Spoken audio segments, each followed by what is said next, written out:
Hotep à tous, bien-aimés frères et sœurs. Le guide suprême iranien, l'ayatollah Khomeini, vient de répondre à Donald Trump. Il est clair, il est net. Il ne se soumettra pas au diktat américain. Il met en garde Donald Trump en cas d'intervention dans ce conflit. Les amis, le guide américain dit il n'y aura pas de capitulation. Il dit d'ailleurs, en tout cas, il traite Donald Trump d'ignorant. Il envoie encore aller à l'école avec les services de renseignement et tout pour apprendre à connaître ce que c'est que la nature, la culture, le caractère des Iraniens. Parce qu'il dit, quiconque connaît l'Irak et l'Iran, qui a une civilisation millénaire, ne peut pas parler comme Donald Trump a parlé. On comprend que Donald Trump veut sauver son plein, mais quelqu'un, quand il parle comme ça, c'est qu'il ne connaît pas les Iraniens. Et que, s'il ose, il risque d'embraser toute la région. Les amis, Donald Trump a envoyé toute une armada de soldats et tout, près de 40 000 soldats, ceux qui sont autour de l'Iran, qui ont été mobilisés. Alerte générale.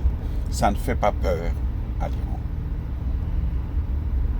Oui, l'armée américaine, il parle de la bombe HP, BP, quelque chose, BP2, BP quoi là. C'est cette bombe-là qui, quand on la lance, ça s'enfonce sous la terre jusqu'à 60 mètres, et puis c'est à l'intérieur que ça explose.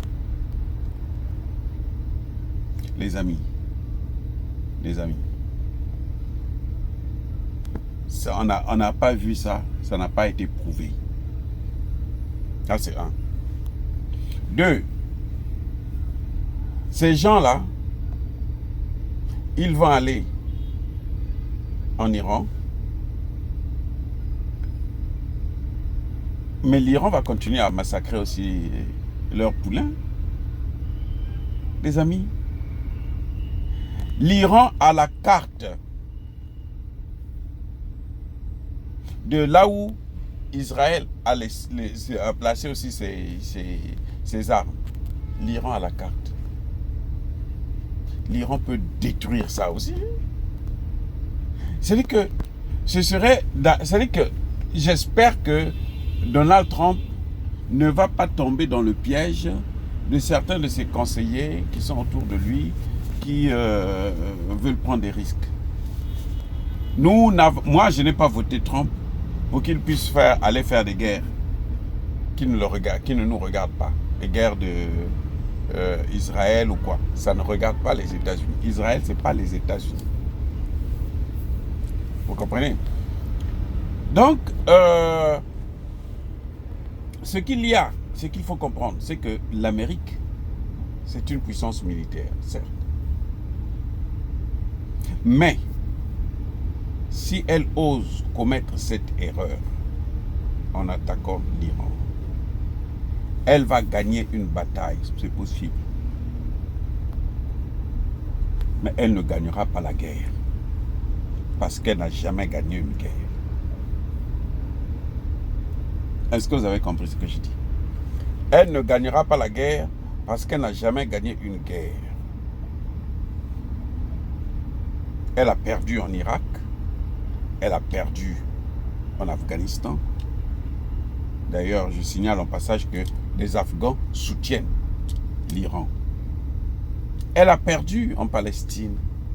Elle a perdu au Liban. Elle a perdu en Syrie.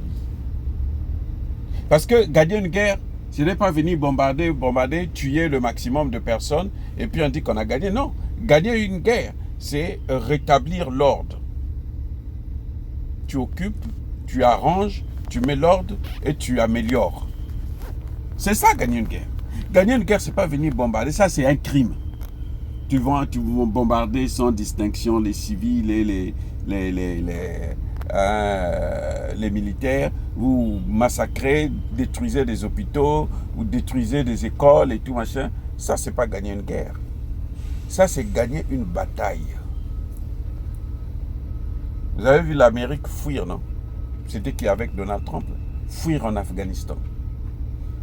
Gagner une guerre, c'est comme ils avaient dit, on va aller instaurer la démocratie en Libye. Ça, c'est gagner une guerre, s'ils avaient instauré la démocratie. C'est la seule chose qu'ils ont fait, ils ont tué des Libyens. 250 000 Libyens qu'ils ont tués en quelques semaines. C'est tout. C'est ça, gagner une guerre? Non, ça n'a pas de sens. Les amis, l'Amérique n'a pas encore gagné une guerre et elle ne gagnera pas la guerre contre l'Iran. Oui, c'est pas possible.